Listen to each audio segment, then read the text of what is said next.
வணக்கம் நண்பர்களே. பஹல்காம் பயங்கரவாத தாக்குதலுக்கு அப்புறம் இந்தியா பாகிஸ்தான் இடையே ராணுவ மோதல் நடந்து முடிஞ்சு இப்போ கொஞ்சம் கொஞ்சமாக இயல்பு நிலை திரும்பிட்டு இருக்கு. இந்த நேரத்தில் இந்தியாவுக்கு ஒரு புதிய பெரிய சவால் வந்திருக்கு. அன்ஃபார்ச்சுனேட்டாக இதை இந்தியன் மீடியா டிஸ்கஸ் பண்ணலை. அது இல்லாமல் பெரிய அரசியல் கட்சிகள் தலைவர்கள் இவங்களும் இதை பேசாமல் இருக்காங்க. ஆனால் இன்றைக்கி இந்தியாவுக்கு இது ஒரு பெரிய சவாலாக இருக்குது. கண்டிப்பாக இதை நம்ம பேசி ஆகணும். இந்த சவால் என்னன்னு பார்த்தீங்கன்னா, பாகிஸ்தானும் சைனாவும் இணைந்து கட்டிட்டு வரக்கூடிய ஒரு பொருளாதார தாழ்வாரம் CPEC, China Pakistan economic corridor. இந்த எக்கனாமிக் காரிடாரை 2013 வருஷத்தில் இந்த ரெண்டு நாடுகளும் சேர்ந்து கட்ட ஆரம்பித்தாங்க. தொடர்ந்து கட்டிட்டு வராங்க.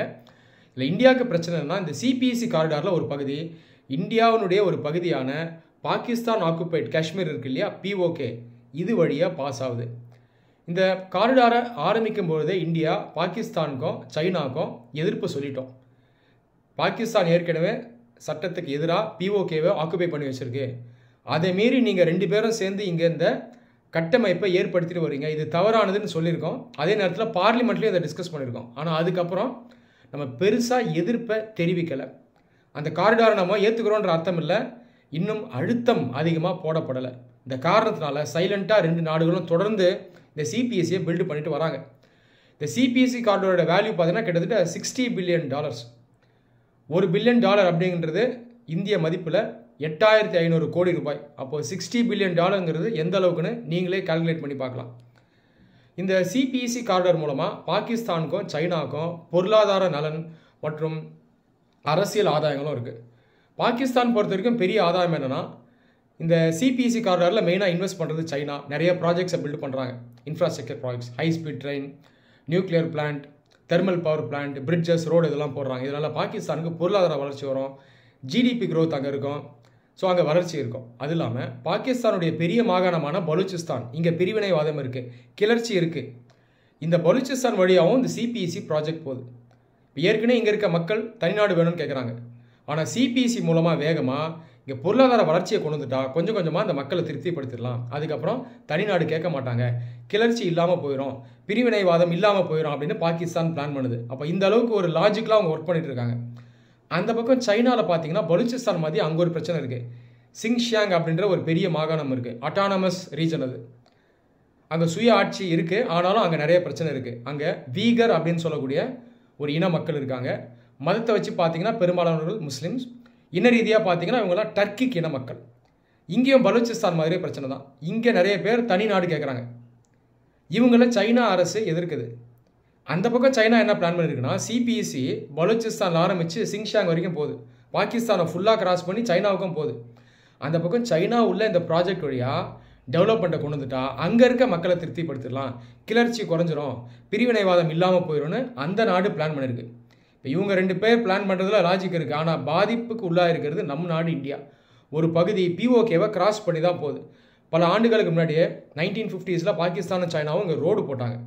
இந்த ரோடை யூஸ் பண்ணி ஒரு லிங்காக யூஸ் பண்ணி இந்த சிபிஇசி காரிடாரை பில்டு பண்ணிட்டு வராங்க. இங்கே பார்த்தீங்கன்னா மலைப்பகுதிகள்லாம் இங்கே கட்டுறது ரொம்ப கஷ்டம். ஆனால் இதையும் மீறி இங்கே கட்டுமான பணிகள் போயிட்டுருக்குது. பல ஆண்டுகளாக போயிட்டுருக்கு, 2013 போயிட்டுருக்கு. இப்போ இதில் இன்னொரு யுத்தியம் இருக்குது. இந்தியாவுடைய நட்பு நாடான ஆப்கானிஸ்தானில் இதை சேர சொல்கிறாங்க. ஆப்கானிஸ்தான் இன்றைக்கி எக்கனாமிக்காக பேக்வர்டாக இருக்குது, தாலிபான் ஆட்சி இருக்குது, பொருளாதார வளர்ச்சி அங்கேயும் இல்லை. ஆப்கானிஸ்தான் இந்த காரிடாரில் ஜாயின் பண்ணிட்டாங்கன்னா பாகிஸ்தானுக்கும் சைனாவுக்கும் அது சப்போர்ட் பண்ண வேண்டிய நிர்பந்தத்தில் இருக்கும். நட்பு நாடான இந்தியாவை விட்டு அதை விலகி போகும். அப்போது ஒரு அலையன்ஸை ஃபார்ம் பண்ணிடுவாங்க. Pakistan, China, Afghanistan alliance form பண்ணிட்டாங்கன்னா இது இந்தியாவை ஐசோலேட் பண்ணிடும், தனிமைப்படுத்திடும். இப்போ கடந்த சில வருடங்களாக இவ்வளோ காலம் க்ளோஸாக இருந்த ரஷ்யா பாகிஸ்தான் நோக்கி போகுது. அந்த பக்கம் ஒரு ஆக்சிஸ் ஃபார்ம் ஆயிடுச்சு, சைனா, ரஷ்யா, பாகிஸ்தான் ஆக்சிஸ். இந்த பக்கம் China, Russia, Afghanistan axis form ஆயிடுச்சுன்னா கம்ப்ளீட்டாக இந்தியா ஐசோலேட் ஆகிடும். இது ஒரு ஆபத்தான நிலை.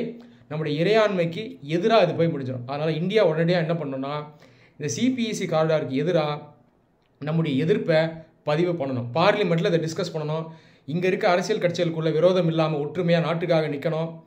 அது இல்லாமல் இன்டர்நேஷ்னல் ஆர்கனைசேஷன்ஸில் சைனாவையும் பாகிஸ்தானையும் எக்ஸ்போஸ் பண்ணணும். ரெண்டு நாடுகளும் காஷ்மீரை இல்லீகலாக ஆக்குபை பண்ணியிருக்காங்க.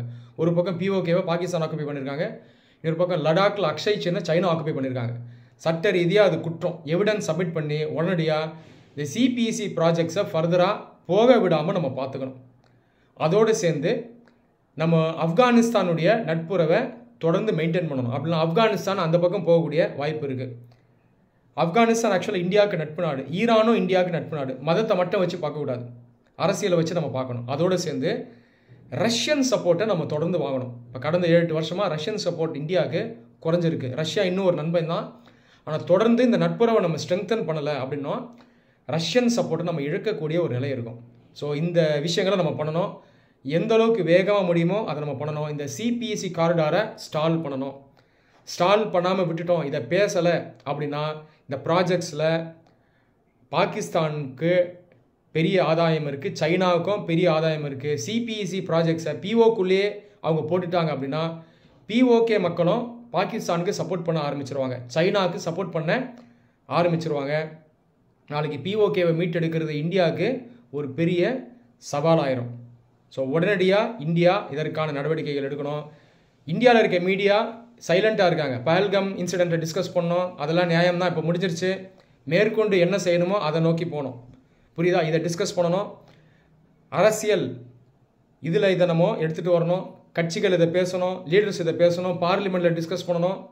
இன்டர்நேஷ்னல் லெவலில் இந்தியா அதற்கான ஸ்டெப்ஸ் எடுக்கணும். எந்த அளவுக்கு நம்ம சீக்கிரம் எடுக்கிறோமோ பாகிஸ்தானும் சைனாவும் இந்தியாவினுடைய இறையாண்மையை அவங்க சீண்டாமல் அச்சுறுத்தாமல் இருப்பாங்க. நன்றி.